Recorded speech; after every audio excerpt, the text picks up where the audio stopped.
In what will be the very last video of this lesson, I will examine that it was only at the beginning of the 20th century that some measures in favor of the working class were taken by the state in both Britain and France.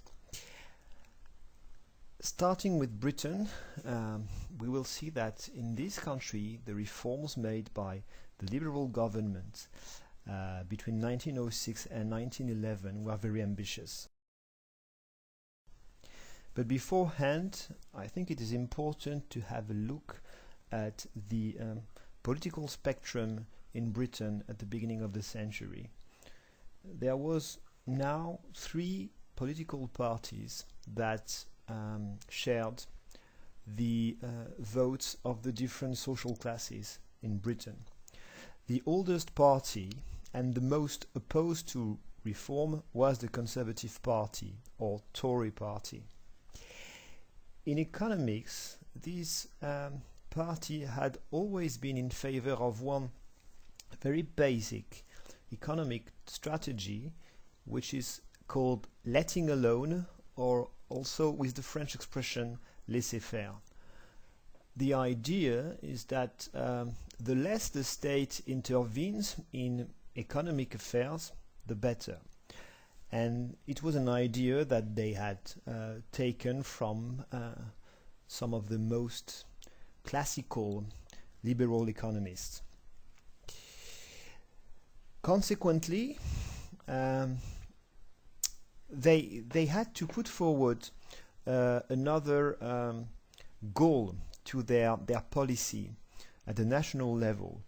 And in fact, the Conservative Party were the champions of nationalism, in the sense that they really promoted the idea of British unity, which meant that they were opposed to more autonomy for nations like Ireland, for example.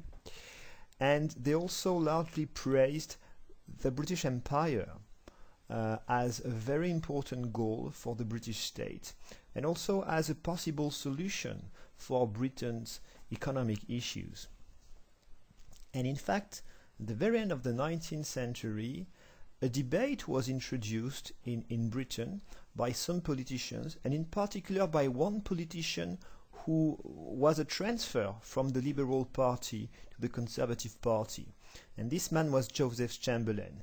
He was really the politician that promoted the idea of empire to its highest level. And he also believed that maybe the empire could be used by Britain as a kind of trade bloc.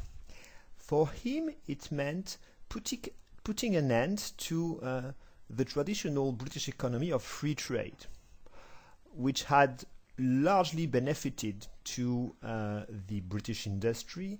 But you know, at the end of the 19th century, the British industry was already suffering from some lack of competitiveness regarding the industry of the USA or of Germany, for example. And so he believed empire and protectionism of the British industry inside the empire could be the solution. But this was something that was not easy to do, because there was a big downside.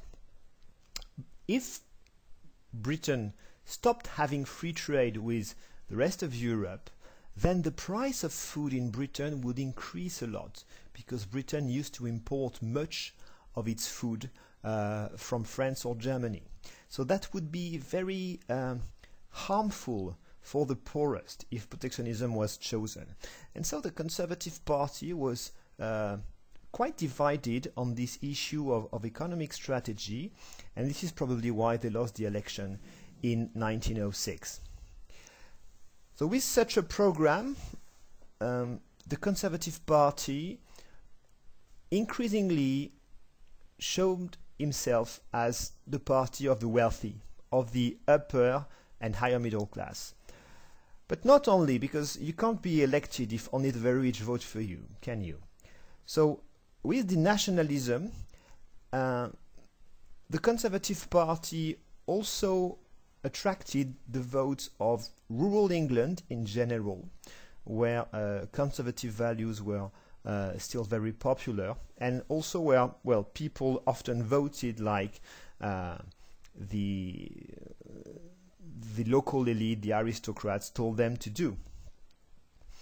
And inside the UK, they also gained the favor of the Irish Protestant minority who were opposed to more autonomy for Ireland. Next to the Conservative Party, was the Liberal Party, who was about to win the election in 1906. And they won this election because they stuck to the traditional strategy of free trade, because they did not want the price of food to increase. And they knew this would give them more vote from the low middle class and the working class. They were also for home rule regarding Ireland, and a greater consideration for Wales or Scotland, for the peripheral regions. And regarding economic and social affairs, the Liberals had got accustomed to the idea that state action in favor of the poor would be something good. In fact, this idea really emerged in the 1880s, and in those days Joseph Chamberlain was still a liberal. And he was one of the first to put forward a very radical program in which he advocated state action, in particular for improving housing for the poor.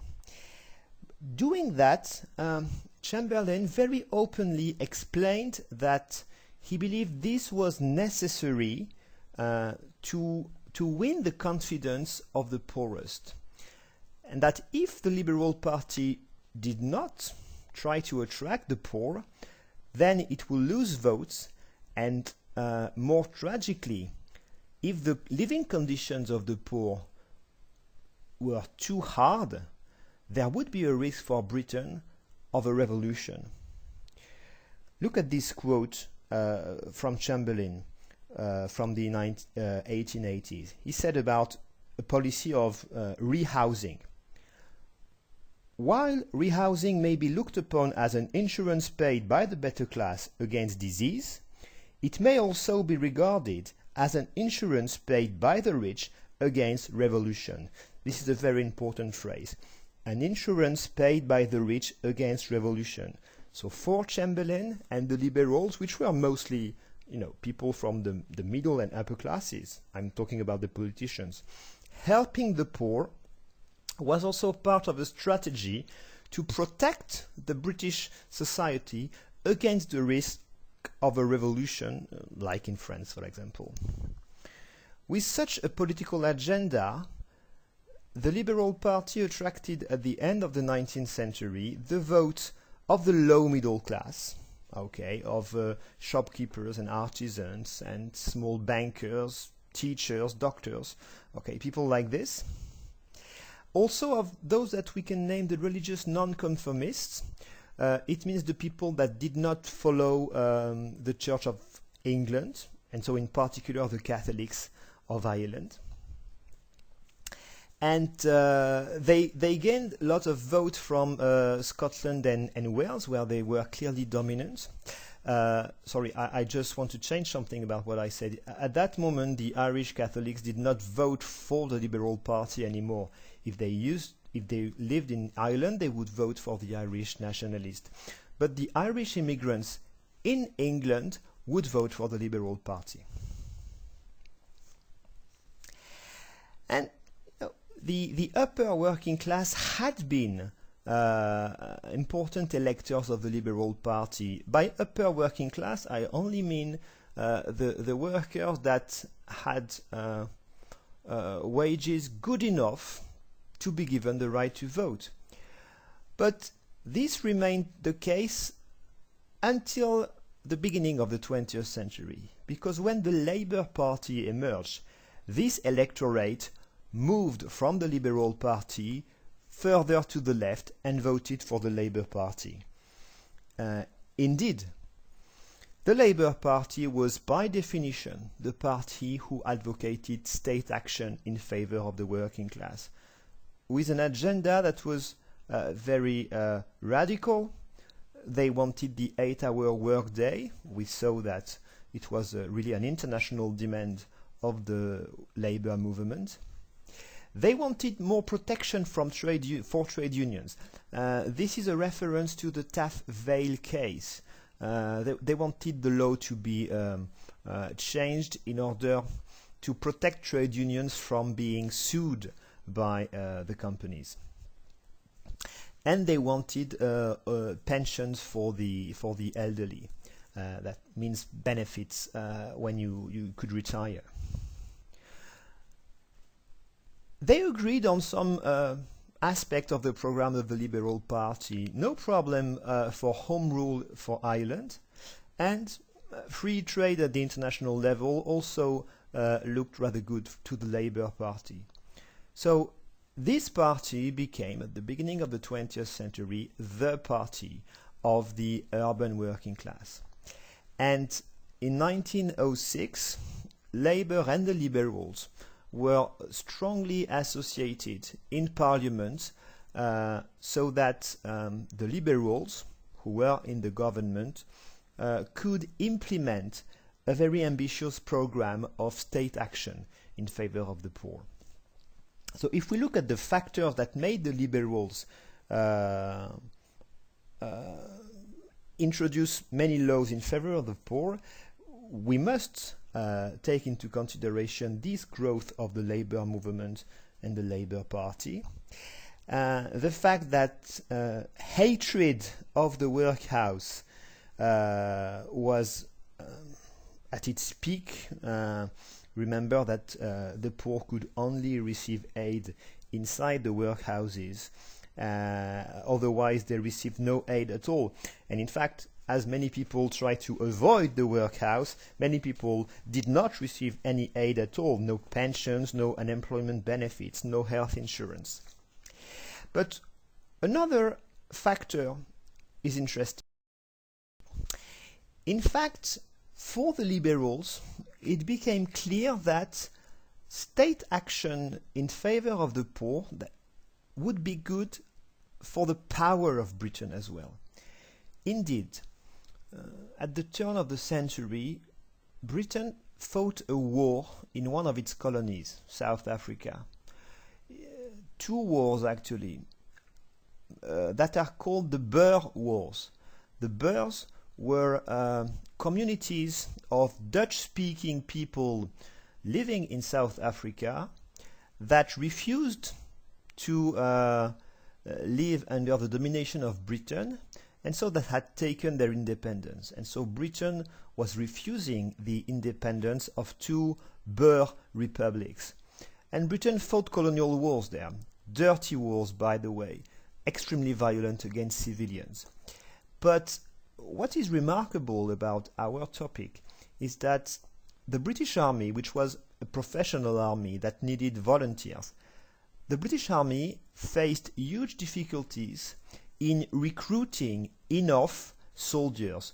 The reason for this was that too many people, and actually 1/4 of the urban male population, was considered unfit to serve because people were too sick, because people were too small, because people were in bad health due to their bad living conditions. So you see, it became another argument. If Britain wanted to be strong, and in particular strong against Germany in the case of a potential war, and also in economic competitiveness, I mean, if workers are too sick and too weak to be productive, then the British economy would suffer. So this became an argument, okay? State action for the poor would make Britain stronger. And so the election of 1906 was really based on this program of the Liberals of a very ambitious budget that would raise the money the government could use in favor of the poor. So that was known as the People's Budget. It is something we already studied when we saw that it also led to a reduction of the power of the Lords in the end. if you look at these propaganda posters, you will see how clearly they put face to face the common people against the aristocrats and the lords, which was a way to caricature the Conservative Party. The idea was that if you wanted to raise the budget of the state, you needed the rich to pay more taxes, and this is the reason for these posters. And clearly, the liberal politician that really embodied and worked on this program of people's budget was David Lloyd George. So when they were in office, Lloyd George was not Prime Minister, he was Chancellor of the Exchequer, so in charge of the economy. But he was really the man who fought for imposing the reforms he wanted. And this was the very ambitious people's budget. So we can define it as a pro-poor policy. A policy in favor of the children. These were the measures taken in the first place. In 1906 and 1907, it was decided that school meals would be free for the poor. By the way, this had been proposed by a Labour MP, but clearly accepted by the Liberals. And the next year, that medical inspection of all children at school would also be free and compulsory. Then it appeared to be urgent to help the elderly, so the old people. And in 1908, the first system of old age pensions was created by the British state. It was very limited because it was only for people over 70, who were clearly not very numerous in Britain in those days. And the level of the pensions was rather low, but it was already considered expensive by the people who opposed that, by the Tories in particular. And the workers, at least some workers, were also helped a bit later. But in 1909, a minimum wage was protected by law. Not in all trades, only for some trades, so not for all jobs. The minimum wage was for the workers who worked in the so-called sweated industries. So the industries where working conditions were really the worst, in particular in the textile industry. In 1911, the first system of national insurance was created, and it provided benefits for the unemployed, not for a very long time, but only for short-term unemployment, but that was already a beginning, and a health insurance, but again, not for everybody. The health insurance was the payment of a benefit in case of health inability to work, but only for the adult who was considered to be the breadwinner of the family. So most of the time the husband, and only for a period of 26 weeks. And it was not for the rich people, it was only for poor workers, but nevertheless already 10 million people, so a very ambitious program. This can be considered the first ambitious national program of protection of and fight against poverty. It was created in Britain. It is, of course, far from the reforms that were taken much later, after World War II, when a system of social security was created in France or Britain. Because, our system of social security today, and since the World War II, is universal. It's not only for the poor, it's for everybody. The British liberal reforms of the beginning of the 20th century were not universal. They were only for the poorest. But, this is the first ambitious program of state action in social affairs. Just one remark. This moment in British politics is at the same time the peak of the power of the liberals, and also the beginning of the end for the Liberal Party. Because if you have a look at this graph, which shows the share of votes received by the main political parties of Britain ever since elections have taken place in Britain. Well, you can see that after a long duel between the Liberals and the Conservatives, in orange and blue here, the emergence of Labour at the beginning of the 20th century very quickly triggered a decrease in the popularity of the Liberals. And the Liberal Party that still exists today, it's called the Liberal Democrat Party, has been a secondary party in Britain during most of the 20th century from this moment. By contrast, the reforms in favor of the working class that were passed in France look very limited. Indeed, the first really important reform was about working hours.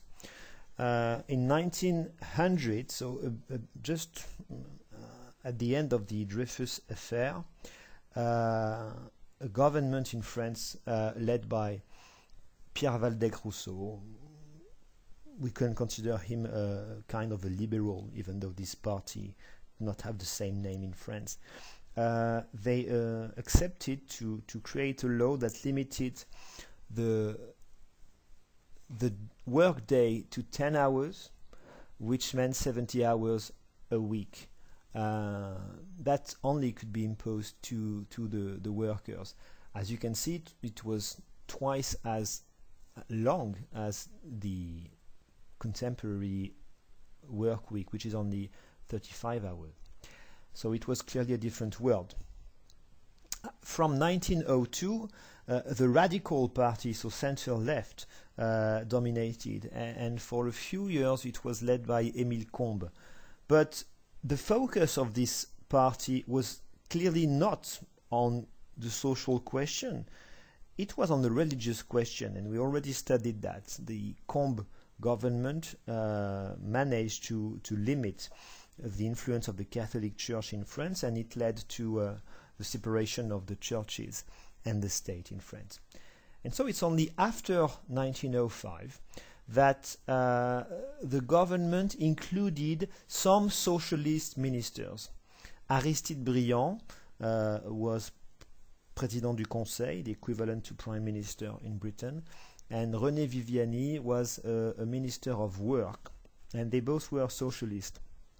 And only these governments passed laws that limited the work week to 60 hours only. In fact, it meant the introduction of 1 day off a week. In mines, the working day was limited to 8 hours. And a system of old age pensions was created, but it was not compulsory, and it was in fact a total failure because there was no real cooperation between trade unions and government. One remark. Very symbolically, it was only in 1914 that, after years of debate, an income tax was created in France. The income tax had been a strong demand of the labor movement. It still exists today, you know, it's the tax that you pay on your income, on your revenue. So the richest pay more, and the richer you are, the more you pay. It is seen as a fair form of taxation, and so for this reason it had been demanded by the labor movement for decades. But even the Radical Party in France had always refused, because it was supported by people that were non-salaried people. So it shows that France was clearly not led by governments that supported the working class during all the 19th century and even at the beginning of the 20th. In comparison, an income tax had existed in Britain since the 1840s. So, as a conclusion to this part, we can note that the labor movement in Britain proved more efficient than the labor movement in France because it was more united. This is a political factor.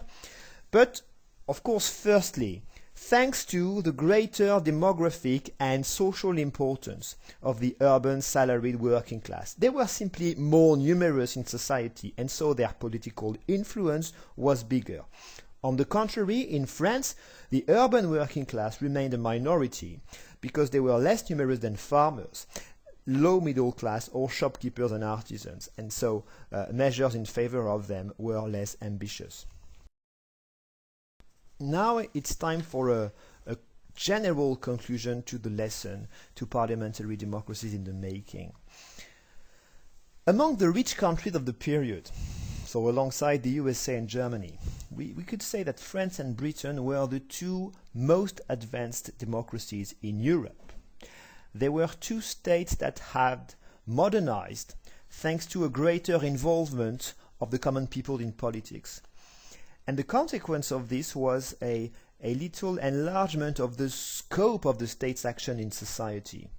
In fact, now that governments needed the large support of the people, they made laws in favor of the people. In both countries, the period was a time of political education and greater political practice for the common people. I mean, the reading of newspapers spread, debating about politics became something normal, voting, acting through trade unions. So people and societies gained a greater influence on the state, even though the bourgeoisie was clearly the social group with the greater control of government. But this common pattern that I've just described did not happen according to the same pattern in France and in Britain. In France, despite the existence of universal suffrage, the bourgeoisie still largely ruled supreme. France remained a country of farmers where collective political action was rare, and the working class was divided between rural workers and urban workers, between salaried workers and non-salaried workers. And this was both a cause and a consequence of the political situation. By the way, this proves that universal suffrage is not the only ingredient of democracy. Elements like freedom of speech and freedom of political action, or education, are also strong bases of what a democracy can be. On the other hand, Britain had followed a strategy completely different. Britain had followed a strategy of progressive and not total enlargement of franchise, which led the government to progressively feel compelled to introduce some social reforms, a bit more significant than in France, by the way. And these social reforms were made by the liberals because the emerging labor movement was more united than in France, because the working class was more numerous and homogeneous than in France, and even though the working class was less revolutionary than in France. In fact, it must be remembered, Britain had advanced into modernity without a single revolution. But, and that would be an open question at the end of this lesson, it's hard to say which of these two countries was the most advanced society, the less unfair society and political regime just before World War I broke out. I have no real answer to this question.